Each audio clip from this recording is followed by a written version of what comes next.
All right, Saints fans, do you remember the day that Flipper Anderson set the single game receiving record with 336 yards? Yeah, this is the guy that was throwing him the ball. But we don't hold it against him because he had some pretty great years in New Orleans as well. He is Jim Everett.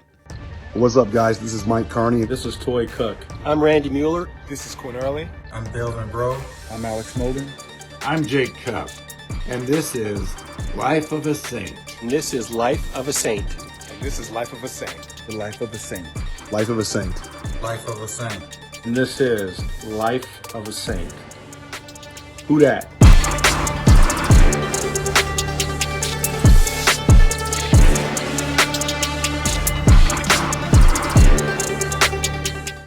All right, so Jim, you're a pretty big guy, 6'5". Were you always just bigger, stronger, faster than everybody else around you, or is that something that kind of developed over time?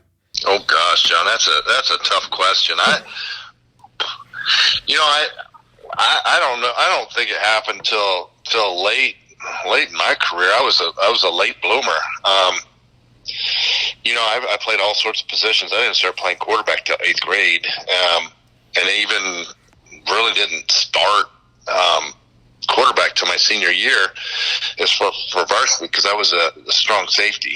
I was an all-state strong safety for 2 years. So, I knew I was a pretty good athlete. I didn't know, that it would be, my favorite guys were Lenny Dawson, Roger Staubach, Terry Bradshaw. I always had that quarterback flavor, but it wasn't until I started getting scholarship offers and then, the offer to back up John Elway at Stanford or go Purdue, and I ended up picking Purdue because I thought I had a chance to start. But so even when I was at Purdue, they wanted to make me a tight end. So it wasn't. I think the athletic ability was always there. I just didn't know, when the mental capacity, and that was kudos to Bob Spoo and Jim Coletto and Jim Young, as far as guys implementing, knowing the offense and knowing how to do it. But I don't think I was like an Andrew Luck or something like that was groomed to be a quarterback, or a Peyton Manning, from Jump Street. I just loved the game,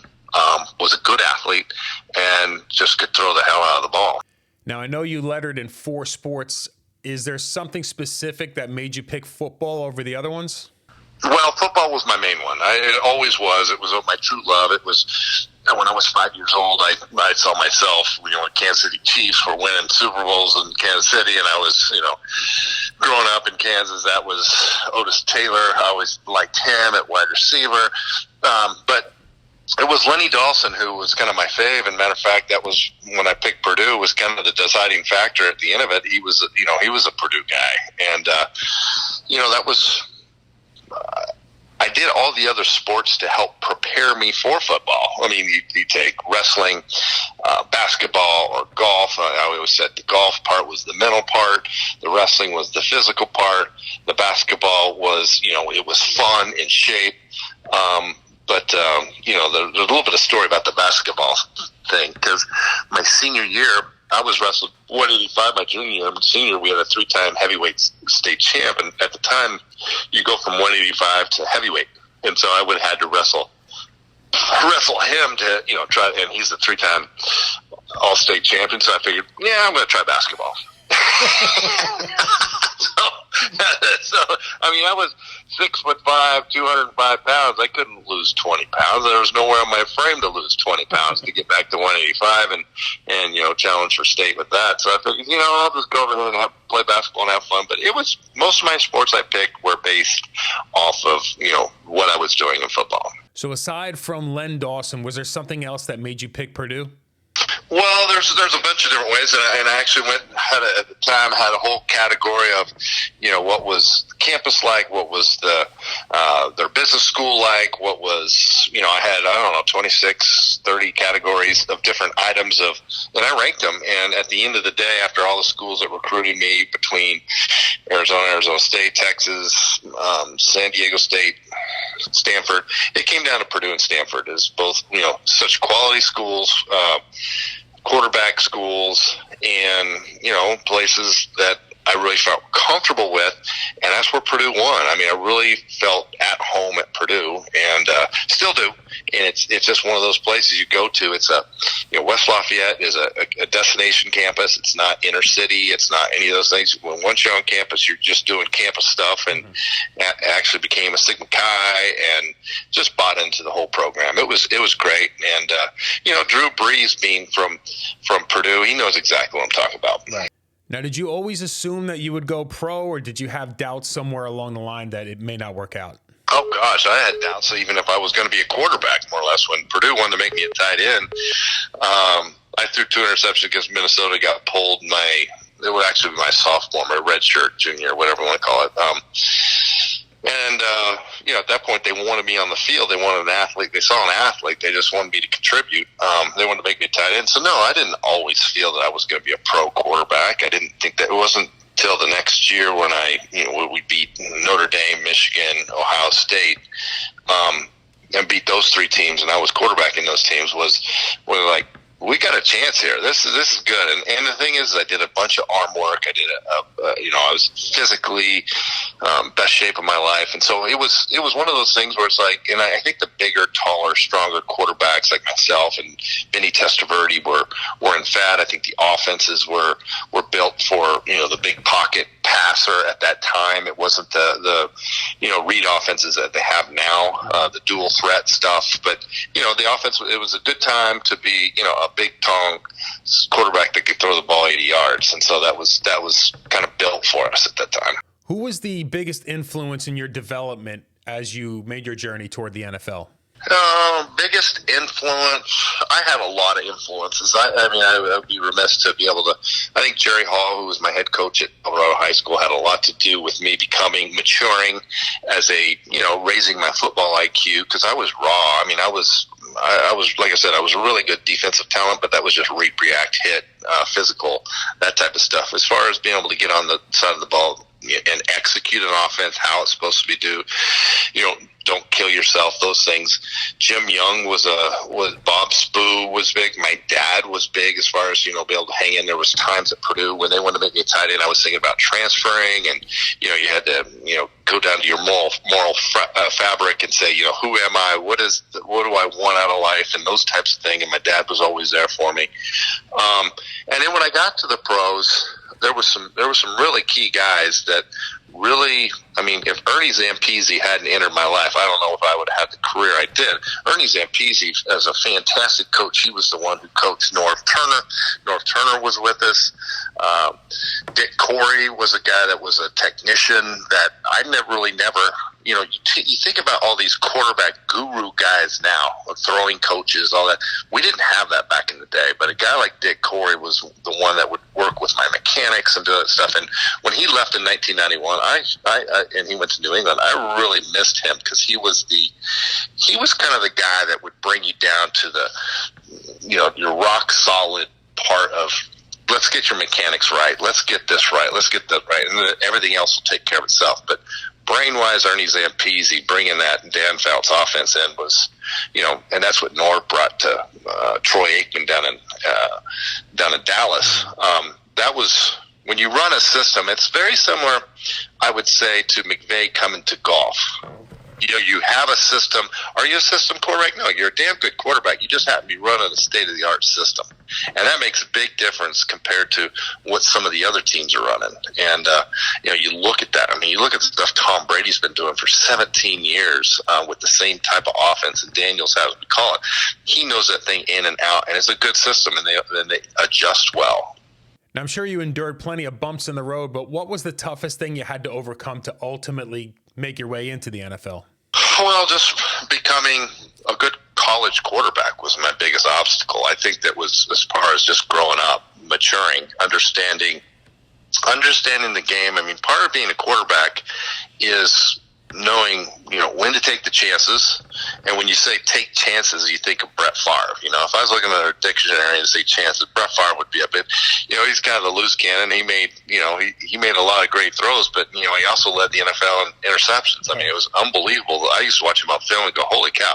But when you're growing up maturing, just to get the starting job, the head coach has to be secure with you, knowing that you're not going to kill the team.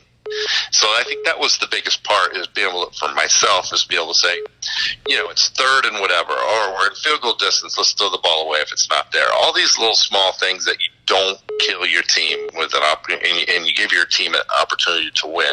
Or if it's not there, let's live another down. Let's not throw a pick six trying to make something crazy happen. So all those learning things that come through, I think the mental part, that was the biggest obstacle. And then and so I guess what I'm saying is I had to play a level that my new head coach, Leon Burtonette at the time, because Jim Young left, that he trusted me, and I wasn't his guy. You talk about all these new coaches get new jobs. Well, they like to bring their guy in, and I wasn't Leon's, and so it was hard. And I know that when I was with the Rams, and they brought Chuck Knox on, and I wasn't Chuck Knox's guy, and that's a hard way to go. It really is. You see all these new head coaches changes, and you see the quarterback that's there. It's different now.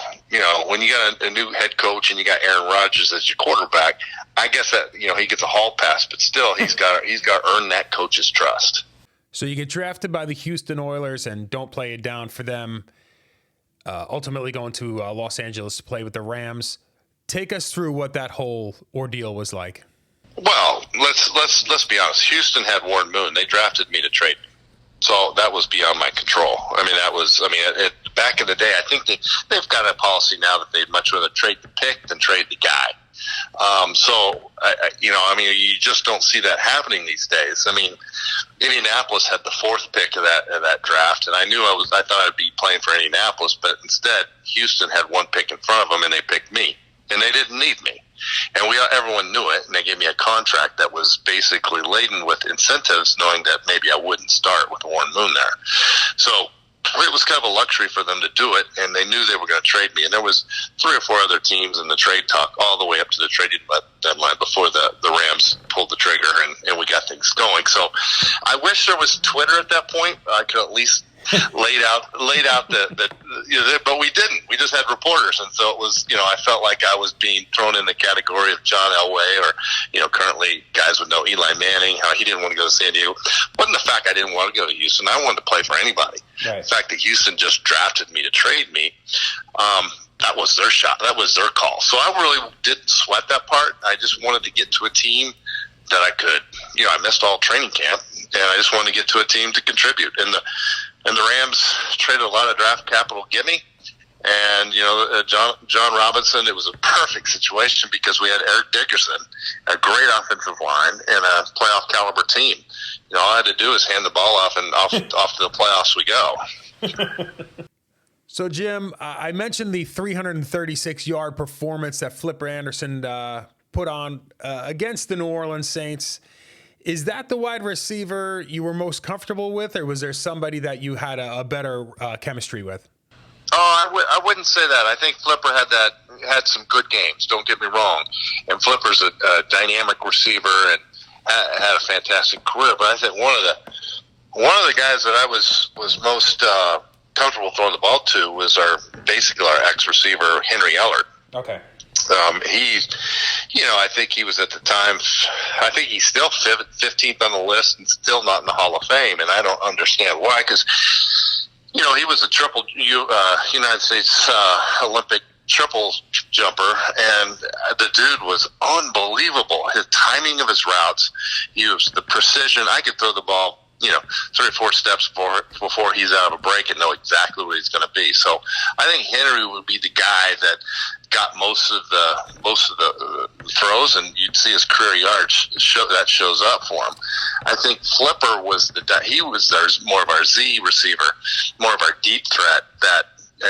Let's go back to that specific New Orleans game where Flipper's all-time record still stands as far as most yards in the game. I think it's 336 yards on 15 catches. Henry Ellard was hurt that game.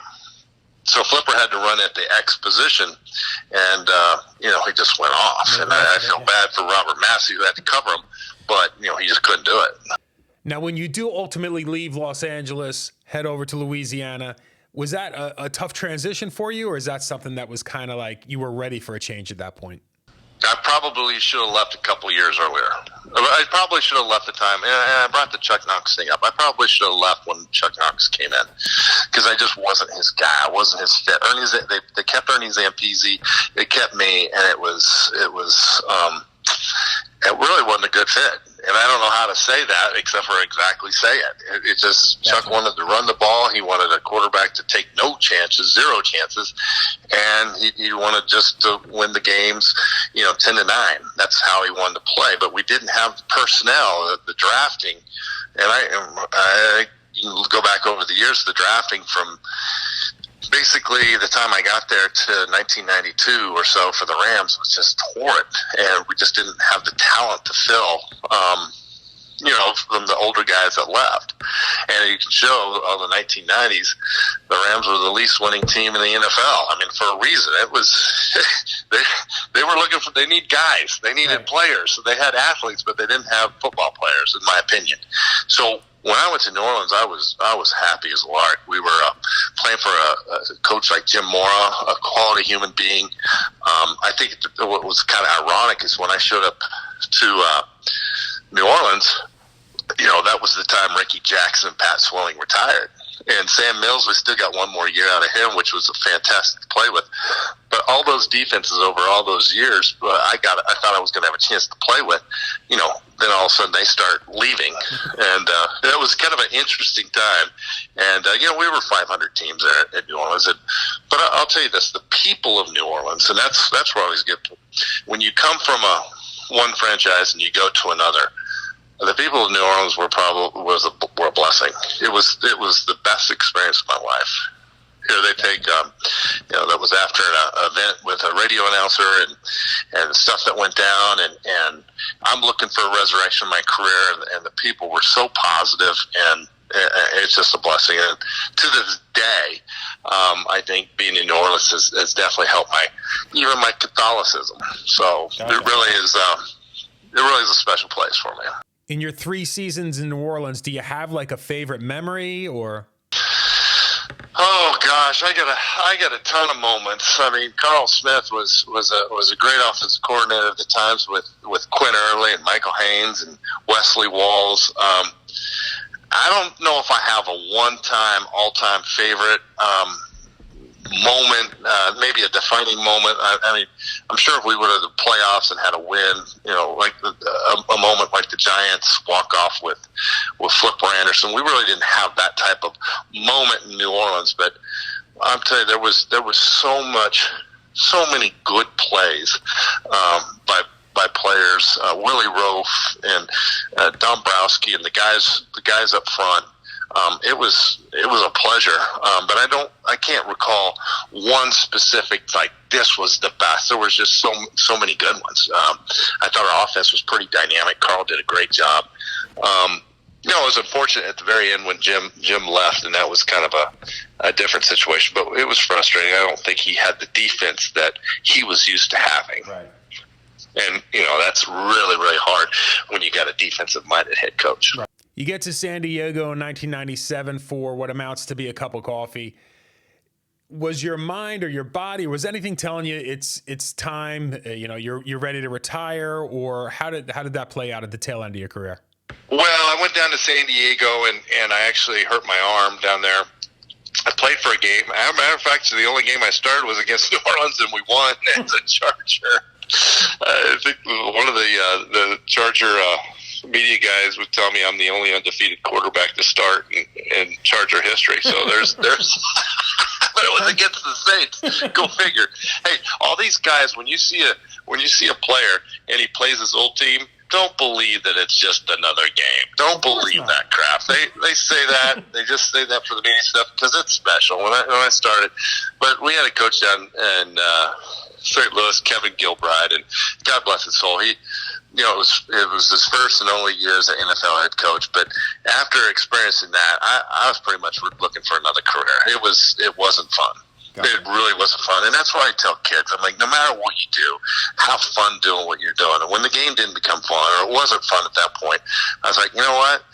I really have some things in my life, and I went back and got my MBA. I had an asset management business for almost 15 years, and really had a good time and enjoyed it. But yeah, I think it was time. I mean, especially when I hurt my right arm, I just didn't know if I was going to ever come back. And I had some back issues, and I still have back issues. So, it was time for me to turn the baton over to the younger guys. And but the crazy part about it is I retired, 98? They changed the rules for getting hit, I think in 97 or 98, whatever it was. And I'm like, oh my God, I just experienced 12 years of just getting my butt laid out with all these rules. Now you can't get hit in the head, you can't get hit in the knees, you can't get hit. I mean, they used to be you would be one step away from the quarterback and you could blow them up. I remember that. Yeah. That's the NFL I know. I mean, now I see why these guys play in their 40s now. I mean, they're going to get hit, but they're not going to get tagged even after completions like we were. Right. It was a whole different game, and in that sense, I'm happy for the guys now. I think that's the way it should be. So looking back at everything that you accomplished, whether it was the Peach Bowl, winning a championship in high school, all the NFL accolades that you received, is there anything that kind of stands out as something that you're super proud of, or is they all kind of just meld into one big, happy with your career and where it turned out? Well, there's when you win championships, I don't care what level. I go back to my high school team, and I'm so proud of each one of those guys. I mean, we had 8 guys from our team go Division I. So we were a pretty dominant team. We shut out 7 teams. I'll never forget that. I mean, I think anybody that wins a championship at any level, it's special. I would look back on the thing and say, there was many different opportunities where I could have said, you know what, not for me, and walked away. But I would say my tenacity and be able to say, look back at it and the self-discovery. I mean, everyone has a journey. And I took the time to say, what exactly do I want? And I wanted to be an NFL quarterback. I really did. And I always said there was guys that had better talent than I, but there was no one going to outwork me. And that's why I look back on it. And that was one of my big learning things is if you've got something in your head, even other people can say you can't do it, you won't do it, you can't do it. Don't listen to them. Gotcha. Put your mind to it. Do what you need to do. Understand where your weaknesses are. Work on them, and then maybe something can happen. Because if you don't try it, you got a 100% chance that you're not going to do it. When I look at guys in the Pro Football Hall of Fame, guys that are already in right now, guys like Steve Young, Kurt Warner, Jim Kelly. Their numbers kind of line up right with your numbers. You're right in the same stratosphere of each other. Do you feel like you've been overlooked by the Hall of Fame? Well, that's it. I know this. I know the experience I had. My experience, to me, was Hall of Fame. Yeah. If they want to talk about who belongs in, who belongs out based on a Super Bowl ring or this and that, that's fine. Not everyone's blessed with teams that are Super Bowl caliber.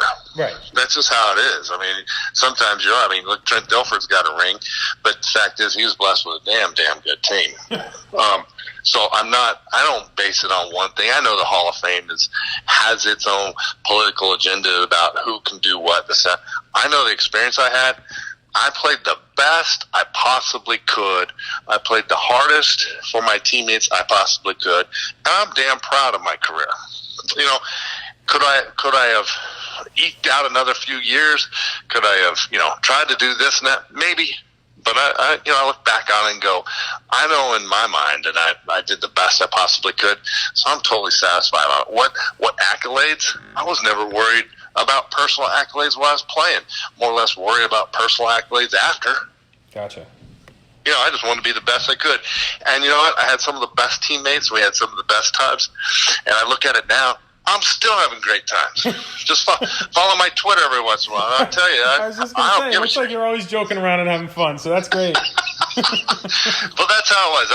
I love camaraderie. I do miss my 60 guys on the team. I do miss that part. Mm-hmm. I replace it with other things. But I think people take life entirely too serious and this and that. I mean, we're only here for a few years. Let's enjoy it. Let's have a great time, and let's, as long as it's harmless and it's just fun, let's get after it. But that's kind of how I look at it. But life is short.